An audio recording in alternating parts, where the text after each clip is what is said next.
Incoming audio transmission. Something's happening, Tenno.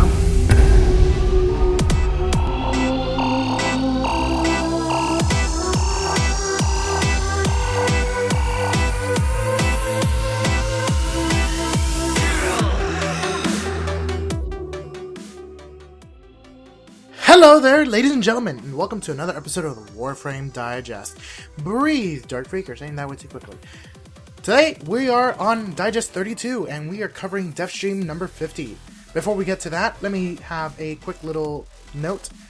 Me and some of the guys are going to, and by me and some of the guys, I mean some of the YouTube Warframers, or Warframe YouTubers, blah blah blah blah blah, technicalities, are going to get together and we are going to have another community dev stream. This time it will be hosted on Crash Omnis's Twitch stream, or Twitch account at twitch.tv/crashomnis. More information will come in a further, or a future video, if I can even English, hello, in a future video, and yes, there's that. So, keep an eye peeled. So, let's start. Devstream 50. What happened? There were about 50 questions. I only got to cover 43 of them, because, I don't know, 7 of them just tend to disappear into the void, like things do. And most of them were not really directly answered, so I don't have any answers for those. But, I do have a couple interesting ones I would like to go over. Roughly, give or take 10 of them. So, what is it? Well, a lot of these things are about Update 16.5 and Update 17. Update 17 now has an official title, and it is Tombs of the Sentients, which was teased. Tombs of the Sentients is Update 17, and we know that it is going to come soon-ish, and we know exactly what Update 17 revolves around. Along with Update 17, there will also be a new trial to come, and the idea is at least one new trial or trial raid, per major update. So there's still that. And let's go on to some of the more interesting keynotes. What happened to the gore and dismemberment in Warframe after the rating change? This is significant to me because of the lack of it, as considering that when Warframe first played, it was very beautiful, brutal, and gruesome. Yeah, words. And that fell apart because of the rate that content is being pushed out. There has not been enough time to go back and polish new content. For example, Grineers have a lot of dismemberment meshes and figures for when they're being cut. The Manic, being brand new, does not. Because the Manic has been pushed out so quickly that that polish is not there. There is intentions to go back and get polish in the form of new blood shaders are in the works, more limbs, more death effects, and more things that are currently behind the scenes. And that's about it. And another thing that they talked about, which I'm going to come together, is pretty much player customization. This comes in multiple forms. Currently, there is the idea of weapon holsters. The Dex Dakras pretty much make that very blatant. I like to see them attached to the back as a cross or on the waist. And someone in the community shares the same enthusiasm. And the dev team is considering it currently. But the issue is that it has not been done because every single weapon has gone through some sort of hand placement due to the different sizes of the warframes. Perfect example is Nova's very small, things have to be aligned to her rig, and Rhino's so big, things have to be pulled out so they don't clip. So they will find a way to universally make that very adaptable and very dynamic, but until then, it's something to be considered. Another thing that goes into Warframe and Tenno customizability is the newest weapon set, the Soma set, the Soma rifle, the Soma pistols, and the Soma blades. Currently, that is very interesting, and they are looking into another weapon. The next weapon will be the Boltor. The Boltor has a rifle, now it's going to have a weapon. The weapon will be coming in a Tonfa-styled attack pattern, and it will be doing puncture damage to stay true to the set. And what other things? They talked about animations. Currently, they are talking about two-player animations that can be toggled between two players, or that require two players to be toggled, and there's some differentiations between what syndicate you are and whether or not you are part of the same syndicate, or you guys are just not aligning, which will just be the basic Tenno shake. And this seems very interesting. I would like to see this go on in my clan, and it'll be very funny to see who exactly isn't being verbal about what syndicate standings they have, and that means that their insignias are blending in with their warframes. What else? New warframes for PvP. They've talked about the next ones being Ember and Nyx. That seems very interesting. Granted, there's going to be a bunch of weapons that coming in with them, but no idea exactly what those are. And what are the long-term goals for Warframe? What is the ultimate goal for the quest system? The ultimate goal for the quest system is right now an easier way to allow the team to add and implement new quests along with the existing ones, and most likely replayability.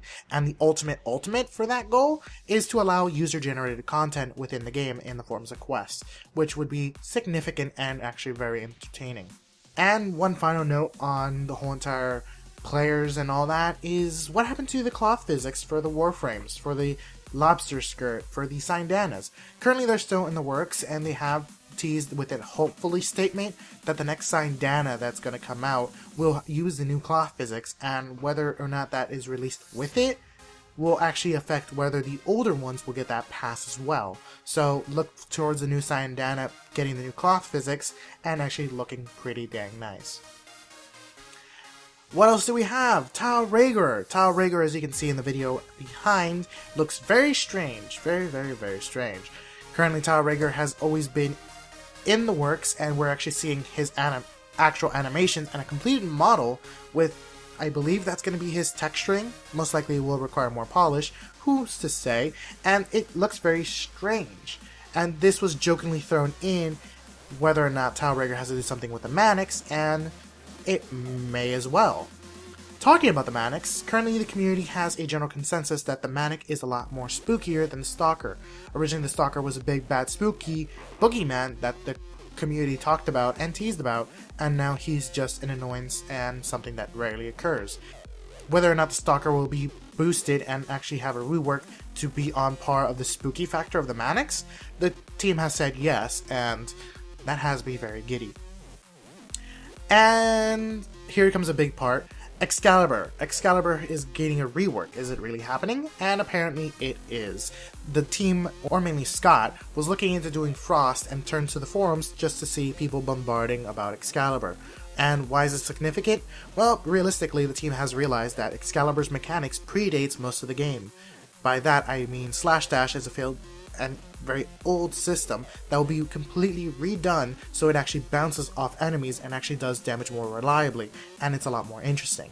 And another ability that actually predates most of the mechanics is Super Jump. Super Jump is going to get a complete total removal, and Excalibur will be giving a new ability to fill that hole. And the main factor that they're removing Super Jump is for the simple fact that Parkour 2.0 should completely fill in that gap. Radio Blind is also another ability that will be changed slightly to allow the users to run around and actually cast it while in the run. And last but not least, Excalibur is to be more of a swordsman. What does that mean? Excalibur's current ultimate, Radio Javelin, will be completely changed to better suit his swordsman style and design. By that it means he'll be able to draw an energy sword and swing it around, creating waves of energy to lash and slash at the enemies. Pretty much the same style as Valkyr's energy claws, but Excalibur will be allowed to actually draw a sword of pure energy and go into a similar state, but without the invulnerability. And all said and done, after Excalibur has been redesigned, Frost will get a second look at and a second pass. So it's another very healthy thing to consider. And let's go into smaller details. Some interesting smaller details. Minigames. People are loving them. Will there be more of them? Yes, and potentially we don't know exactly how. All we know is that the Warframe Nexus, which is the mobile app and the companion app to Warframe, has been kind of ignored, and it's going to get another major update. This update will be allowing users to sign in, manage their inventory, craft things, talk to their clan, and play minigames and other cool things from the mobile app that will actually affect the real game. And whether or not how these details are going to work in, no one really knows. They're keeping very hush-hush about the cool things, but it seems very interesting and it gives my phone a reason to exist. All is not said and done until we talk about the dojos. Will the dojos be getting a similar hosting system like the relays? Yes, they will. When? No idea, but they will. And talking about hosting, people have been talking about the gaps in matchmakings, and what was Steve talking about when he iterated about the simplification of the star chart? The simplification of the star chart talks about better matchmaking, a cleaner system, a simpler system, better rotation for rewards, and always something new and interesting to do for the players. What does this mean? Reduce the flocking. Currently, there's a bunch of nodes that are only populated by a good majority of the community, and there's a bunch of nodes that are so far out there that they are never populated, and people that want to clear them and are looking for pugs are not getting any. So this will simplify it and actually have rotations and different ways to allow people to always find a match. No exact details were given, just some vague ideas. I don't want to speculate and I don't want to cause issues, so let's leave it at that. And aside from that, there were a bunch of minor issues and things talked about. Again, most of these things were referring to 16.5 and some things leading up to update 17. Small details. But a lot of things were covered and a lot of things were kind of minor. Some of them were very interesting, and I don't want to go into a complete total rant and be here for 20 minutes covering each one. So that pretty much does it for the Warframe Digest 32. If anything, I'll link the Google Doc in the description below. I'll make it public, and you will see how I organize and my mind works. Pretty bad, I'll tell you that right now. And again, a lot of these things were missed, and a lot of them did not have solid answers. So keep that in mind. So, until next time, Tano, take it easy, have fun, and see you guys in game.